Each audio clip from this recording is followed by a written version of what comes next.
Good morning and welcome to this night session of Soul Brunch. If it's morning, it's a morning session. If it's afternoon, an afternoon session. If it's evening, it's evening. And if it's night, it's night. Who knows? But here in the UK, it is about 10:30 in the afternoon. Good afternoon, Dolores. Hi, Diana. Really nice to see you, everyone. Hi, Linda. Nice to see you. Today, we are going to be talking a bit more about mistakes. We started last time. Hi, Kate. And it's going to be good. We're going to be talking about what it means to make mistakes. And we're going to be trying to reframing the feelings that we have when we do. Hi, Barbara. Good afternoon. San Jose, California. Must be nice and warm there. Very nice. We'll be waiting for about 4 more minutes and then we'll begin. For those of you who have been here since March last year, there's not going to be much piano today because I don't have a piano with me until I go back to Italy. So it's going to be mostly discussions, some meditations coming in next week. And we are streaming on multiple platforms. We are on Insight Timer here. We are on YouTube as well and on Twitch. So a lot of good stuff coming. But I say we begin, because there's enough of you here, I believe. So, mistakes.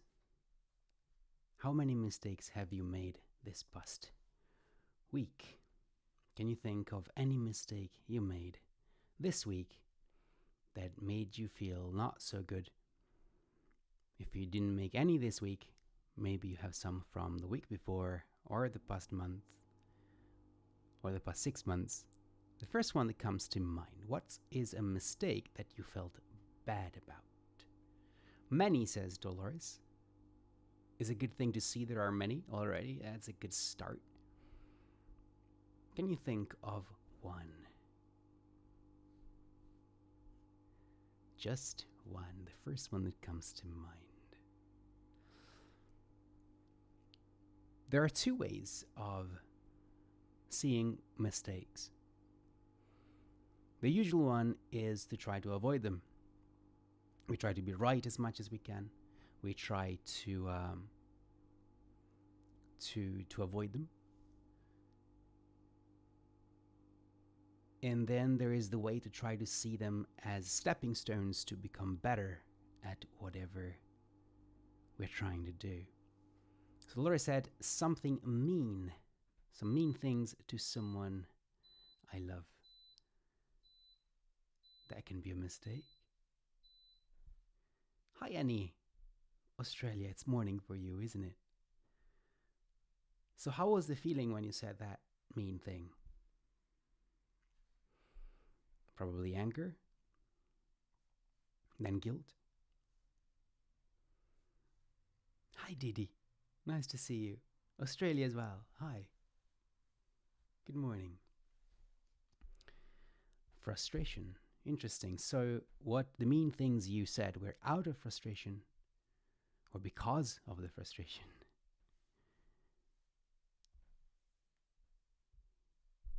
Both. That's interesting. So the question is, what did you learn about yourself about those mean things? Because what do we tend to do, particularly when we talk about relationship stuff, we tend to think about everything that the other person has done. Hi, Lisa. And then we keep trying to figure out why they've done it and try to give the blame away. And sometimes, there is righteous anger, righteous frustration. So sometimes we do have a right to be angry. But the question is, why have we been triggered? Why have we been triggered? Understanding our projections. Yes. So if we're projecting a certain feeling towards someone, or we have a certain idea that someone should do something in a certain way, and that doesn't happen, then who are we frustrated at? The person who is not meeting our needs and expectations, Or should we get mad at our needs and expectations? Mostly expectations. Unrealistic expectations. Yeah, so sometimes there's that. Sometimes the other person is just acting weird, I guess. But what we have control over is how we react. And we can react in a way we can either react or act, really. I learned to take a deep breath, think about how I want to feel, and project that. Be kind. That's a very good way. I think that's one of the biggest traps and downfalls of relationships. Projections, yeah. Assumption.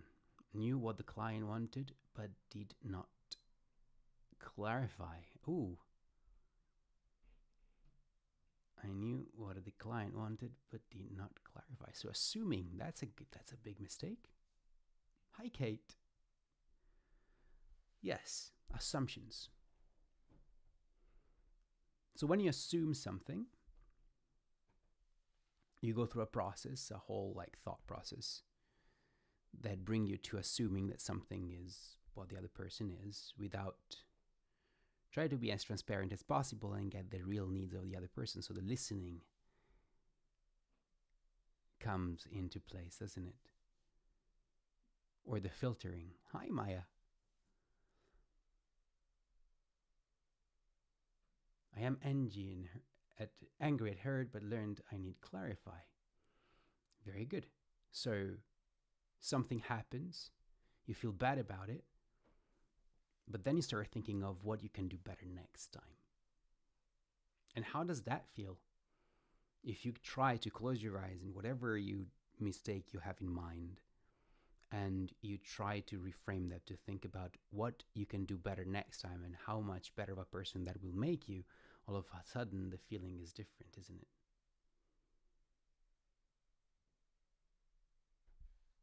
It is about communication, validation, evaluation, understanding, listening. Particularly to the self, I would say. Assume as out of you and me. Listen more, talk less. Ask questions. That's always a good way. Ask questions. Explain thoroughly. But even when you explain thoroughly, it's always trying to figure out what the other person is thinking, isn't it? Why the other person did something. Sometimes we get angry because we assume the other person thought or did something. Well, what it was is maybe us not really asking the right question and assuming. So assumption is a really big one, I would say. Assumption. Assumption is a good part of a big mistake that we can work on, and it is applicable to many things. When we find things that are applicable to different sides and to different areas, we're getting close to principles.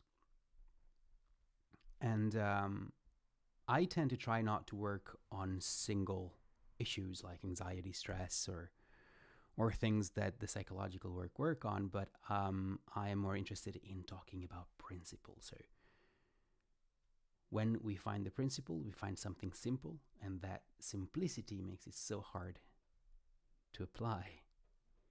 But also it becomes a benchmark, which is a very useful thing to have. So assumptions could be part of the projections. So you project something onto someone, like you want that someone to be like you want it to be. And so then you have you create assumptions based on what your desires are.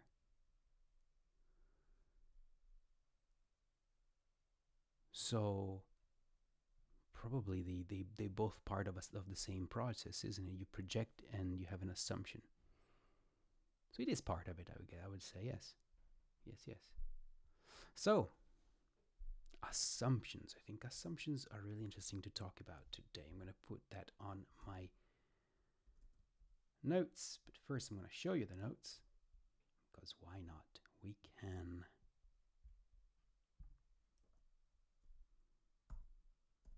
Assumptions and projections. So before we keep going on this, I like that the conversation is started really nicely today.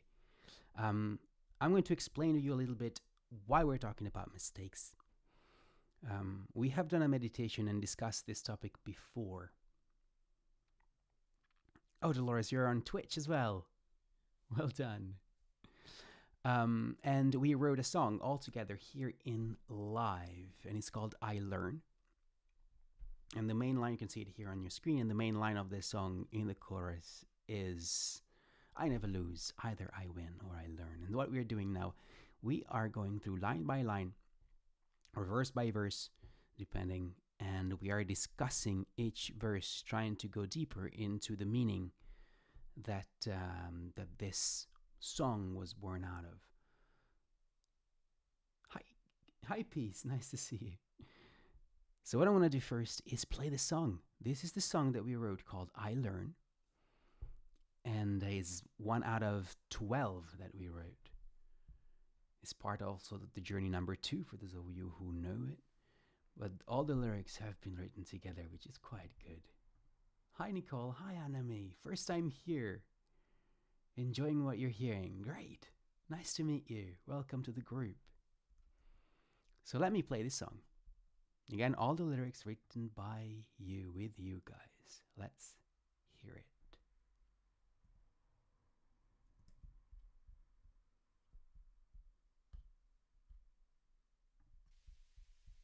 Coming your way.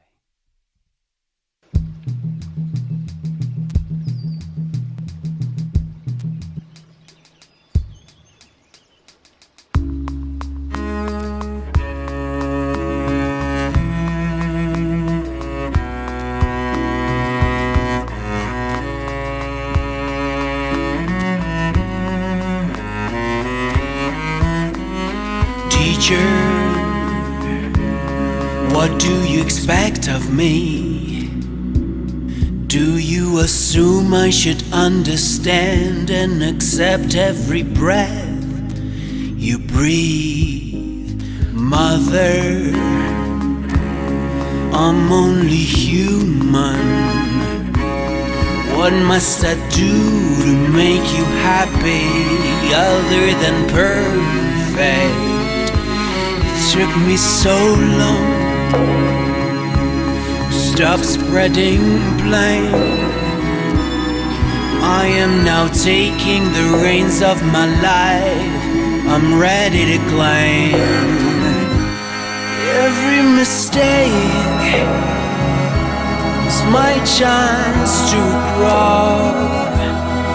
A stepping stone, vital to achieving every goal. So I embrace them with all my all, 'cause I never lose, either I win or I learn. I never lose, either I win or I learn. Father, what are these rules you impose? I'm trying, but no matter what I do, it's not quite enough for you. Sister, please understand me. Give me if I can't always be the role model that you need. Took me so long to pick myself up.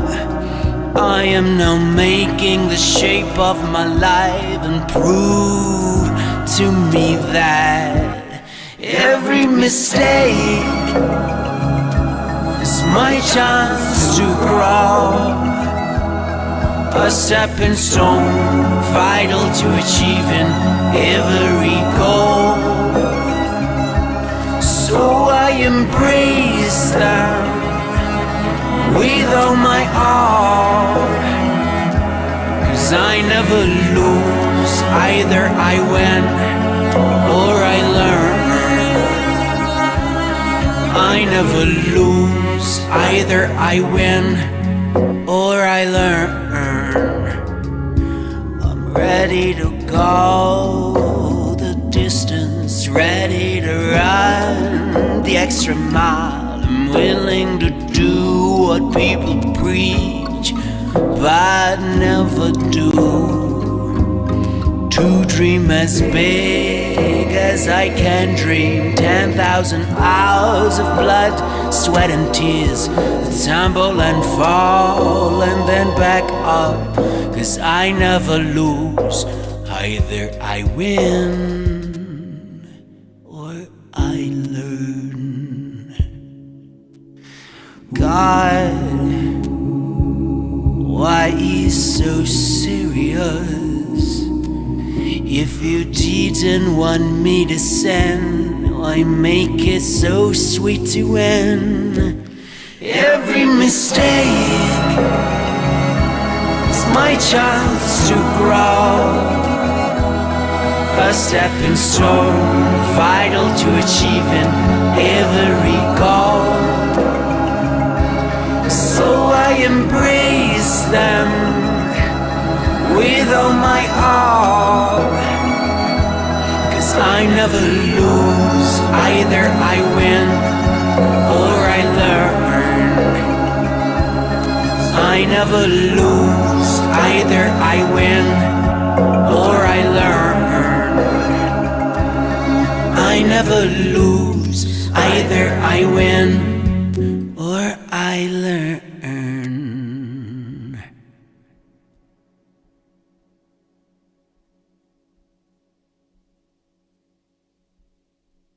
So that's the song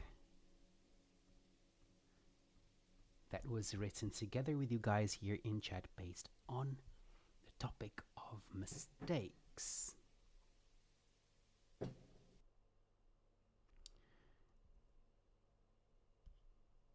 Pretty interesting, huh? Hi, Carolina. Carol, hi. Thank you so much for the donation, Annie. Thank you for the lovely comment, Kate and Anami. Thank you so much. Thank you. It's quite interesting, isn't it? Because since these songs were written together with you guys, they have inside your experience, they have been written by the people for the people. So it is quite a different way to see music and to see mental health and self-growth, or however you want to call it. The first lines we've been working on the other day, this is all we wrote, even though we talked for like an hour. Our teacher, what do you expect of me? Do you assume I should understand and accept every breath you breathe? Glad to see you, Annie. Thank you so much. I know, it's a good song, isn't it, Peace? I believe it's one of the better ones we've done. Since a young age, we are taught to obey, that we should avoid making mistakes at all cost. Every time we write something incorrectly, it is a red line and a lower mark. The more mistakes we made, the more ineffectual, inaccurate we believe we are. We should be punished, laughed at. We grew up in a system that demonized mistakes. Teachers, let's talk about teachers. What's your experience when you were at school about mistakes? How were your teachers dealing with your mistakes when you were at school? Can you think back? How was it? What was it?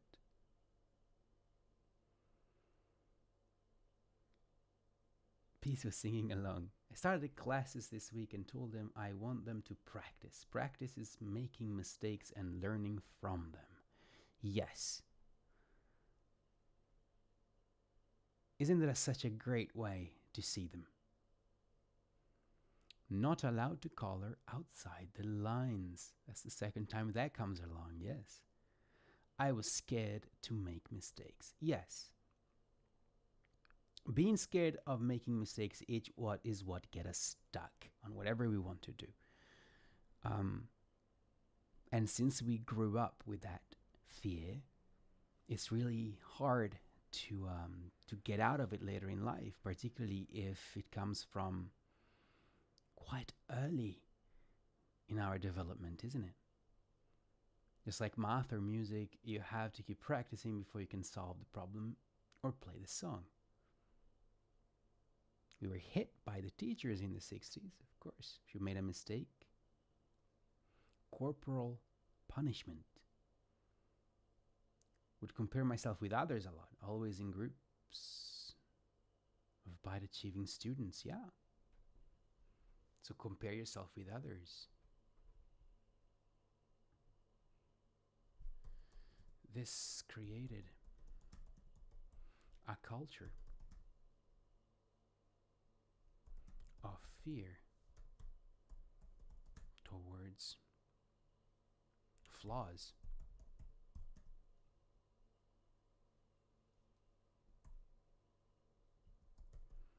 A strive, an unhealthy strive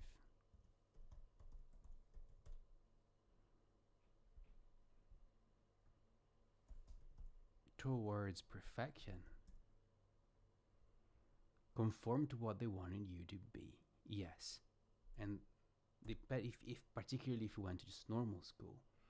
I sneezed in class one time during prayer time and I got the strap. Strange days, for real. Glad they're not allowed now for a sneeze. Never reaching their expectations. Never reaching their expectations. We were expected to believe anything the teacher said. Few were the teachers that focused on debate, logic, emotional intelligence. There is a syllable, there is a structure, and if you don't fit in, there is a medical condition connected to it. We feel inspired tonight, don't we? The system. Hi, Rev. The piano teacher has made me cry for not being class ready. And the problem is, when you're there teaching kids, for some people, they feel, it's sort of like what they ended up doing instead of whatever career. And that's the worst, because it's such a big role, the one of the teacher.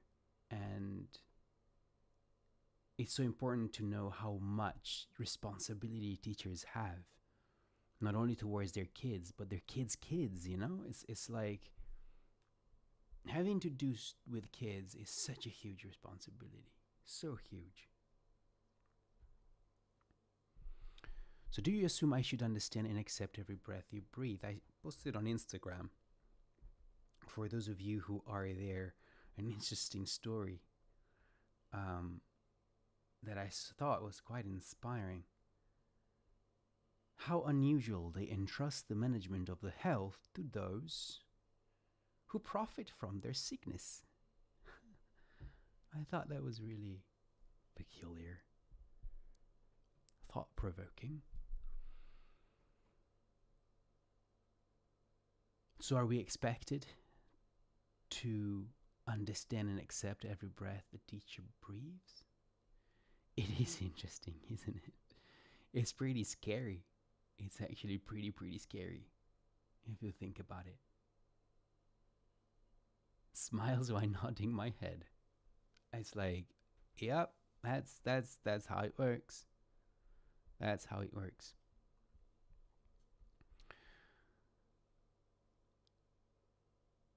But shall we move to, because the next line goes where things get worse. You sure you want to do this? 35 minutes of this now. Good luck.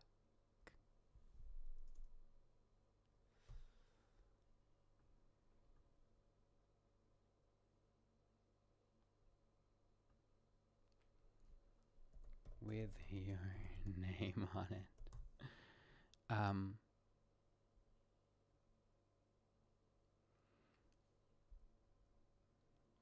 or flaws is like logic, emotional intelligence. There is a syllable, there is a structure.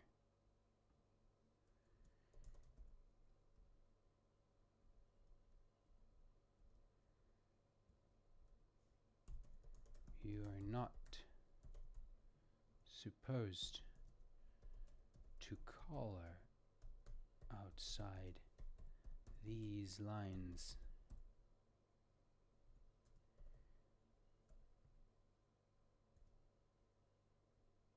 That do everything but guide, don't they?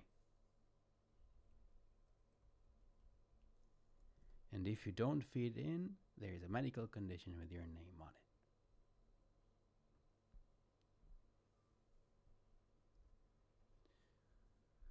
I feel like my weight of carrying educating a generation is why I became a teacher, but a lot of weight to hold. There is a lot of weight to hold, and a lot of people get into that too superficially, like with medicine. A lot of people get into medicine because of money and position, don't they?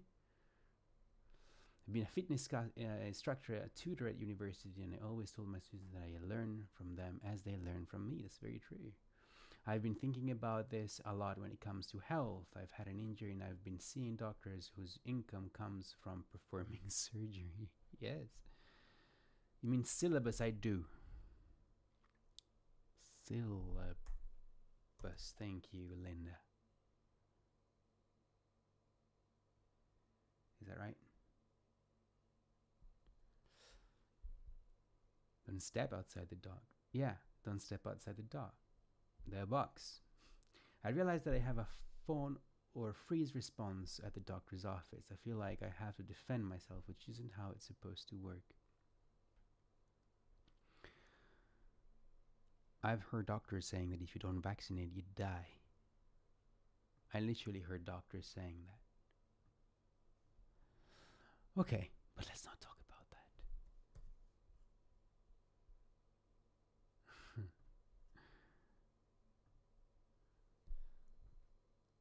So,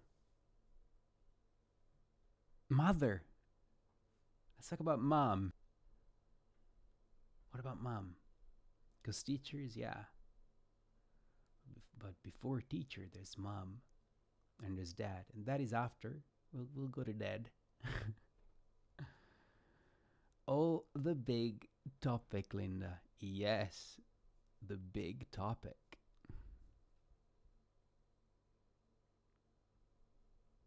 What must I do to make you happy other than perfect?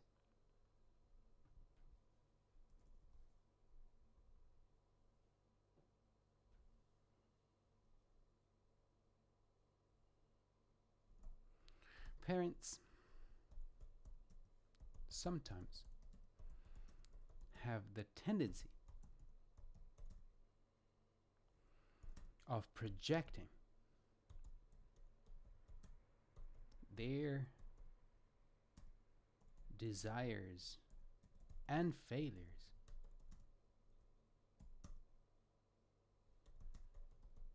to their offspring.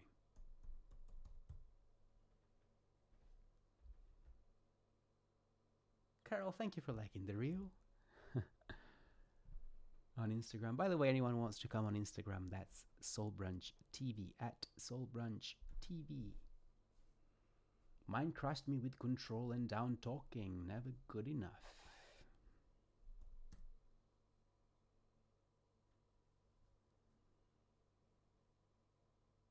And the mum is, the first one. Your children are people in their own right. And it's very hard to see when, you're just trying to make sure they don't fall into a pit every time they walk. You kind of feel like you have so much responsibility that they become yours in a way, right?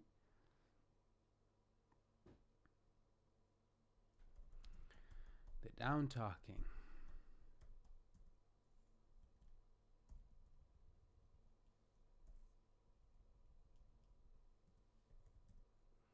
The you are not good enoughs. Yeah, that doesn't work, doesn't it? The down talking, the you're not good enough. Oh, you want it that way? Oh, it's fine. Hi, Nicole. Oh dear, come here, the mummy issues. We want so much to fully loved and nurtured by our moms. It's very true. They are the first teachers. My mom was always working and stressed out, so never had time to spend with me, which creates a problem clearly on one side.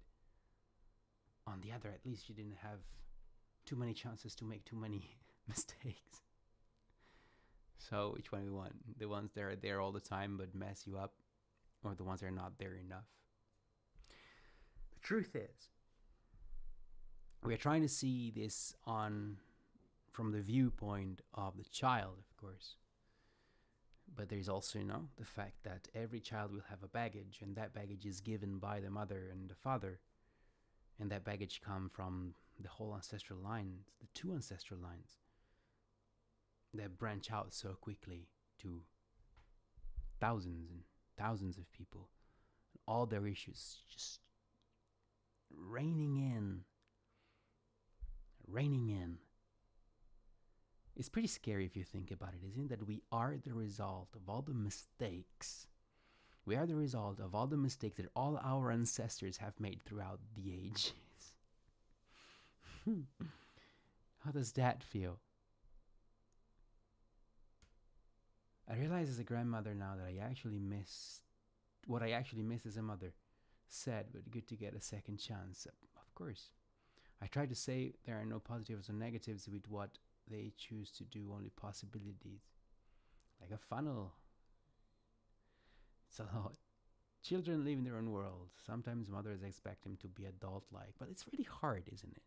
If you are in your 30s and you've been out of that world for so long, or even in your 20s, sometimes you don't remember that you're talking about to, someone who has not developed the whole thing yet, that cannot have the understanding, and we expect them to understand really quickly. I received more smothering from my mother. I have compassion for her now. She's so lonely now. Her two kids living away, and my dad has passed. She has a lot of respect of me now. When they grow old, it's difficult, isn't it? Particularly because a lot of the time, age is just the result of the life they chose. And you can see that in a lot of old people, unfortunately. My mentor, my acupuncture doctor who passed away recently, was at 84, he was the smartest person I knew. He was treating easily about 50 to 70 people a day. He was seeing 50 to 70 people a day. So it's like a person that he's there at 84. If you look at that mind, his understanding was so deep. But he had a mission. And a lot of people's missions, particularly when it comes to our grandmothers. So we're talking about before the baby boomers, post-war kind of of people. They were so family oriented, particularly, the women were supposed to have the family, like raise the kids. And I found that with my grandmother. She's 86 now, and she was like, once I finished with the growing up with the kids, there wasn't really much else to do. And then you sort of keep going and living for whatever, and you fulfilled your mission by the age of what, 40.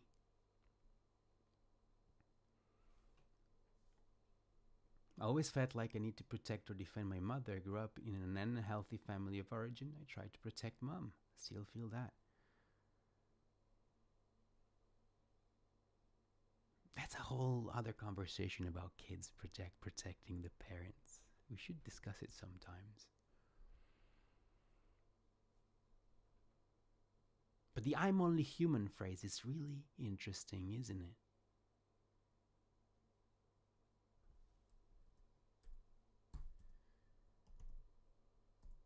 Does mom remember? I'm only human.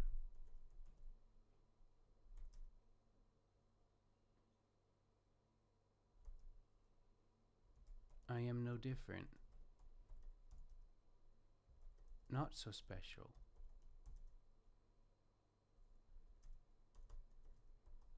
Just because I came from you. Right? I'm only human. I think it's related to the fact that sometimes mothers sort of like godify the children, right? They feel they're almost superhuman in a way. They want them to learn faster and to know more, to be godlike in a way. What do you think about that? Tables are turned when the mother is old and depends on their children, and the children usually go. Exactly. I'm not a superhero. I am not a superhero.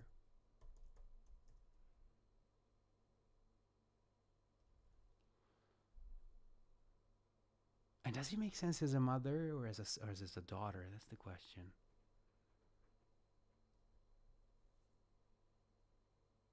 I think it's a natural thing to think our kids are special, right?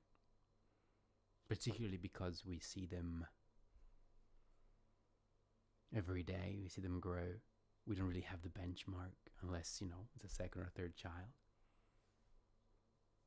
My mom grew up in a loving family, 11 brothers and sisters. She did not give love because she did not receive love growing up.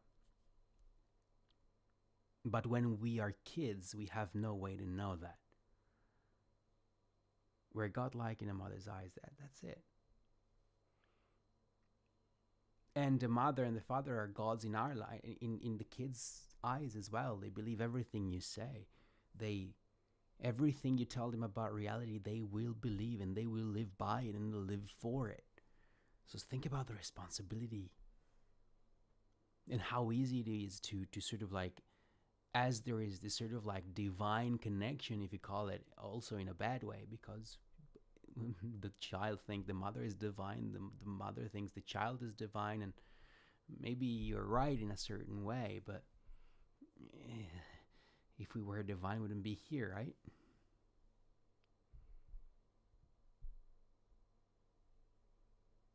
The magical thinking. And of course, it's not always like that. There are parents that are very, very practical. But this projection of the mother towards the son or the daughter, the beauty pageants, the music competition, learning a million different skills. I don't know how to spell it. There it is. Is it right, Linda? That's not right. The beauty pageants.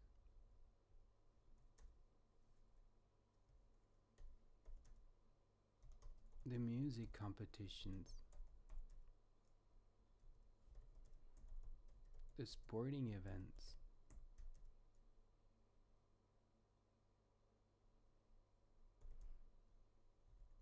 If baby wins, mommy wins.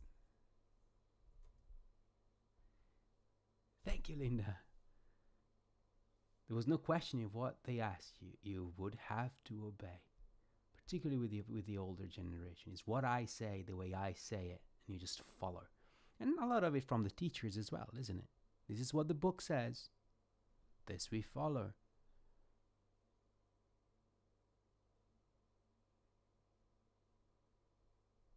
If baby wins, mommy wins. That's so scary, isn't it? If baby wins, mommy wins. My teens are saying I control them. They're teens.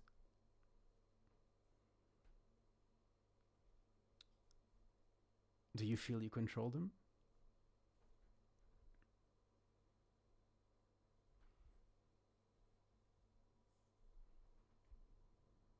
Let's talk about perfection.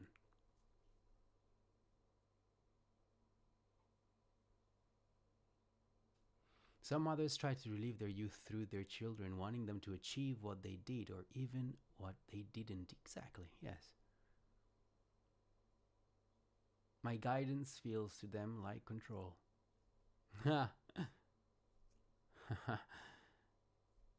Guidance or control. It's just a difference. The difference is all in perception, isn't it? The question is, isn't there a problem with mistakes there as well? Because when you guide a child towards doing or not doing something, you are just try to prevent them from making a mistake, right? And of course, it is the job of the parent to try to avoid the suffering of the kid. And of course, if someone wants to jump from like think they're gonna fly off the building, and because they have wings, the guidance there becomes really important. But it was really interesting reading Milton Erickson. Was one of the best hypnotists of all time, and he was saying that with his kids, they would let them roam around the estate and run around and go crazy, as long as they were not hurting anyone. And he would be like, if every time before telling them off, he would always ask himself, do I need to tell this kid off, or is it okay if makes a mistake and learns? Good grades and clean rooms. It's the only thing I ask from them.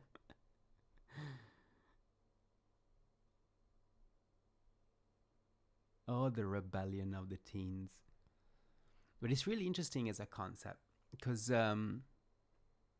it's really hard sometimes, because you see, like, sometimes you hear parents telling off their kids for things that you're like, why? Right? On things that you're like, who cares? And you see the kid looking there, quizzically, not really knowing why he's been told off for something so puny. So in my experience, dealing with kids, that application of the rule, it's quite cool. It's liberating in a way. You feel like want to say something, and then you try to pause for a second and thinking, can they make their own mistake? If they make their own mistake, are they gonna die? That's usually, because particularly when they're young, it's like, no. Okay, are they gonna be seriously injured? Well, no. Okay, well then let's let them make it, but then have the strength of not going there with like the I told you attitude, because that's another problem, right? You can let them make the mistake and then go there and tell them I tell you, and you traumatize them to make that mistake the same way, right? As if you didn't allow them to. So we were not allowed to make mistakes. Mothers and fathers didn't allow us, teachers didn't allow us, friends didn't allow us, bosses don't allow us. We're not allowed to make mistakes. Logic makes sense. It's good to know. Was smothered in ways, but then also had minimal rules to abide by, no curfews. It's quite good. But of course, there is the opposite on the other side as well, right? I am who I am because of the mistakes my parents made as well as my own mistakes. That's correct. That's correct. The mistake is it's quite an interesting thing. Because if you think about yourself when you learned how to walk, the biggest learning experiences were the falls, weren't they? It's from when you fall that you really understand that, that I shouldn't do. I think that's pressure from others to be seen as a good parent. There's that too. Other mothers. My mom always told me that I'm going to be tricked by someone. She still does. Like she's trying to prevent a lack of judgment in me. And then you're going to have trust issues because of it. Elizabeth, a beautiful mistake. So, that is the point. Can a mistake be beautiful in its in its essence, right? You fall, and when a kid when the baby falls because he cannot walk, isn't it like a beautiful pattern?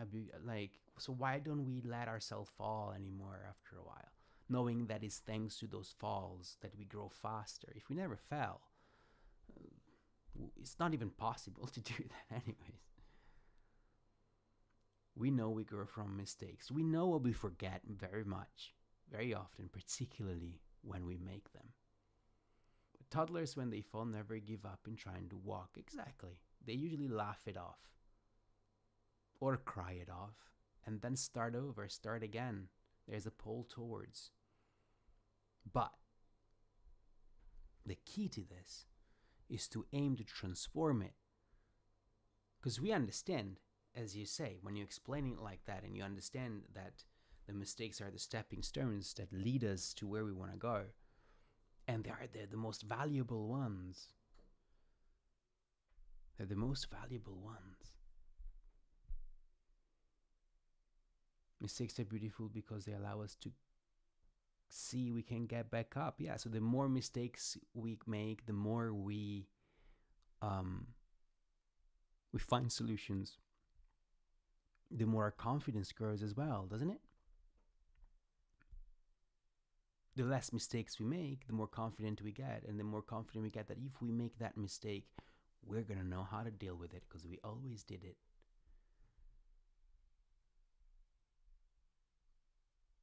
Because there's an innate key for evolution, like in walking. Yes.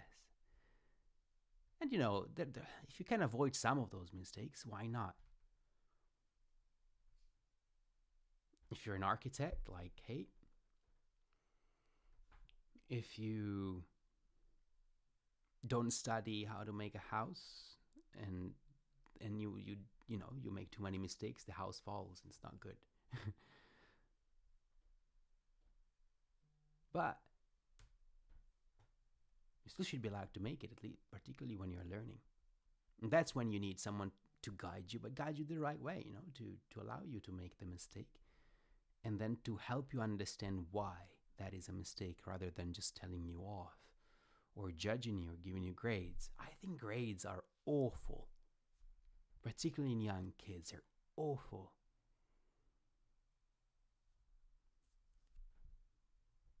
I think the line, "My mother, I'm only human," can be translated from a child as, "Please just love me unconditionally in all my failures, flaws, and mistakes." I love it.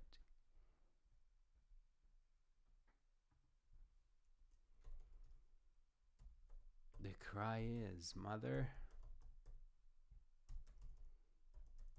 love me for who I am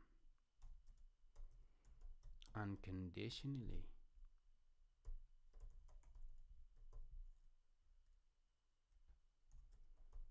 with my failures and flaws so that I can do that too. How can you love yourself, right? Isn't that how it is supposed to go? What constitutes it as a mistake? A judgment, doesn't it?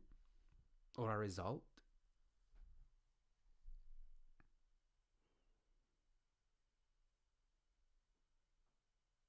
You know, like action reaction kind of thing. To every action, there is an opposite reaction. Consequences.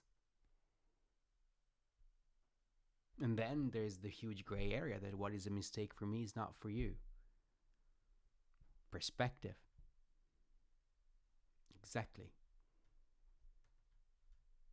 But we had a discussion, one of these discussions when we talked about the fact, is it better to be thinking you're right or it's better to be thinking you're wrong? Remember? Does anyone remember when we talked about that?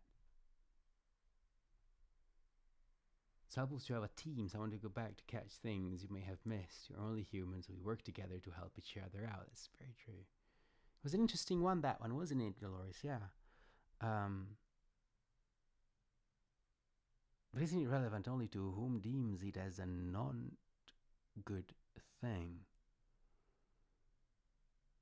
Yeah. Unfortunately, the one who deems it as a not good thing most of the time is us.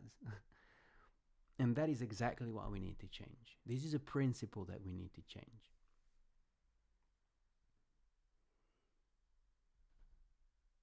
Yeah, not necessarily, of course, others as well. But the whole thing about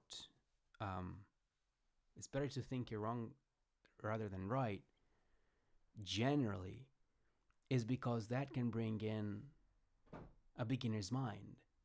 So, in my rights, there are always some wrongs within the refinement of that particular thing.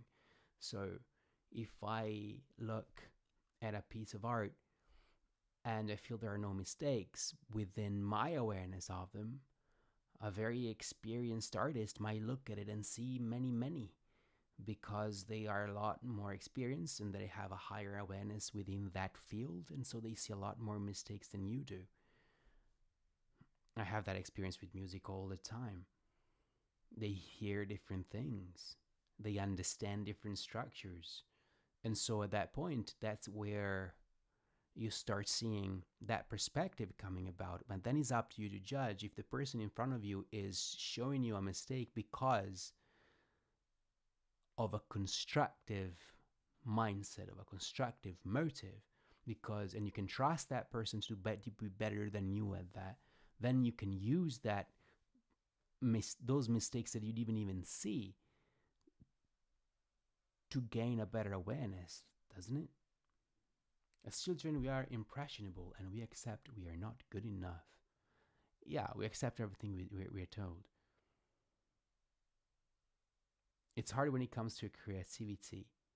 It is and it isn't. I mean, it depends. That sparks another conversation, which is the one about the difference between subjective art and objective art. And there's a whole really interesting chapter in Abdullah's The Quest talking about that, of being able to make objective art, you know? It's like where it's not something you like, and where the mistakes are not mistakes anymore. It's like saying, what defines a mistake, particularly in art? What I believe, because you know, it's like, you can have the wrong harmony, but you could say it's not the wrong harmony, right? Who says that is the wrong harmony if it sounds good to you? But I believe that is not a mistake if that mistake is conscious. So you're going for that harmony because that's what you wanted to do. You know the rule and you broke it because you felt that that kind of situation, that rule should be broken. Then that is not a mistake, it's a choice. if you're making it unconsciously, you're making it that because you think is good, but it's actually not. So you haven't gone through the process of understanding the rule first before you break it. Then that can be deemed as a mistake, I think. It's a very fine line. Because then you've got the artists that break those rules brilliantly without knowing them. So it is a very, very tricky conversation. But I believe awareness is what makes a piece of art more towards the objective rather than the subjective. It's interesting to look back at how I mothered my boys growing up. I simply made a mistake, but apologized when I knew I was wrong. Hopefully that's what they learned from me. Own your mistakes and try not to repeat it. At the end of the day, we all try our best with what we've got. It's all we can do. But if we know that, we can shift that mindset and really start to appreciate and welcome those mistakes instead of shunning them. There's only 4 minutes left to this session. I really love chatting with you guys. Always great conversation. What I would like to do before we go is for us to listen to the song again. Because remember, this song is full with all these discussions, with all these meditations. And use this song just listening to it. Just use it this last 4 minutes to listen particularly to the chorus and aim to reframe the vision and conception that we've got about mistakes. Time flew so much, Linda. It really did. Okay.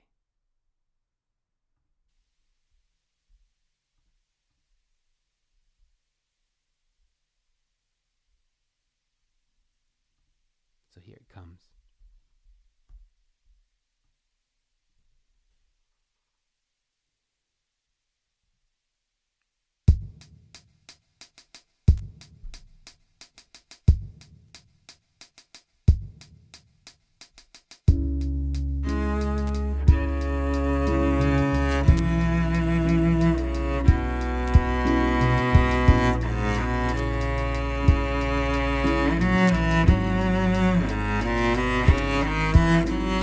Teacher, what do you expect of me? Do you assume I should understand and accept every breath you breathe? Mother, I'm only human. What must I do to make you happy other than perfect? It took me so long to stop spreading blame. I am now taking the reins of my life. I'm ready to claim every mistake is my chance to grow. A stepping stone, vital to achieving every goal. And so I embrace them with all my all. 'Cause I never lose, either I win or I learn. I never lose, either I win or I learn. Father, what are these rules you impose? I'm trying, but no matter what I do, it's not quite enough for you. Sister, please understand me. Forgive me if I can't always be the role model that you need. It took me so long to pick myself up. I am now making the shape of my life and prove to me that every mistake is my chance to grow. A stepping stone, vital to achieving every goal. So I embrace them with all my all. 'Cause I never lose, either I win or I learn. I never lose, either I win or I learn. I'm ready to go the distance, ready to run the extra mile. I'm willing to do what people preach but never do. To dream as big as I can dream. 10,000 hours of blood, sweat and tears, tumble and fall and then back up. 'Cause I never lose, either I win or I learn. God, why is so serious? If you didn't want me to send, why make it so sweet to end? Every mistake is my chance to grow. A stepping stone, vital to achieving every goal. So I embrace them with all my all. 'Cause I never lose, either I win or I learn. I never lose, either I win or I learn. I never lose, either I win or I learn.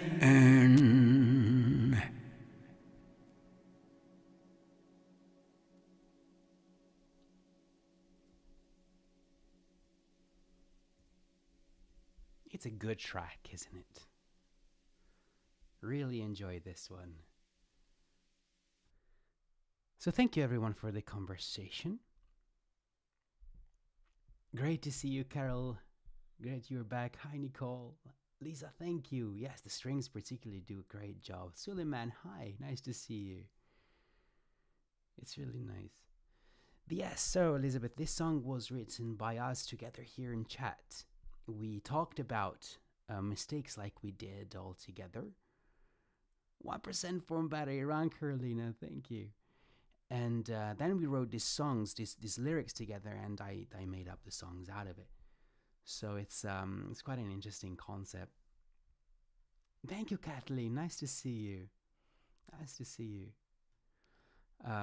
So yeah, it comes from the experience of the people, and yeah, it's quite good. Thank you, Elizabeth. Thank you very much. Thanks for all the ones that always come back, for all the new people as well.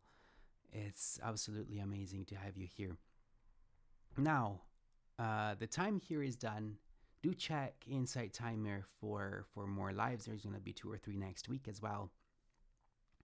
Do give a follow if you don't yet.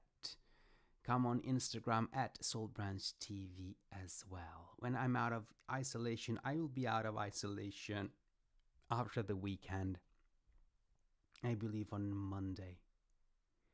Like this time slot, Didi. Great. Yes, I'm trying to do some mornings and some evenings to allow everyone to have their better times. Thank you, Lisa, for the donations. Thanks everyone who's donating and who's helping the cause. It's really great. Also, lots of good stuff happening on 2022, coming to the US, hopefully, if everything goes right, in June. I'm really looking forward. Texas is pretty much there. We're at the buying tickets moment, so it's really exciting. Also going to go to Portugal and Spain. There is quite a bit on going around at the moment. So really looking forward to it. So now, if it's morning, have a wonderful morning. If it's afternoon, have a fantastic afternoon. If in evening, have a great evening. And if it's night, then.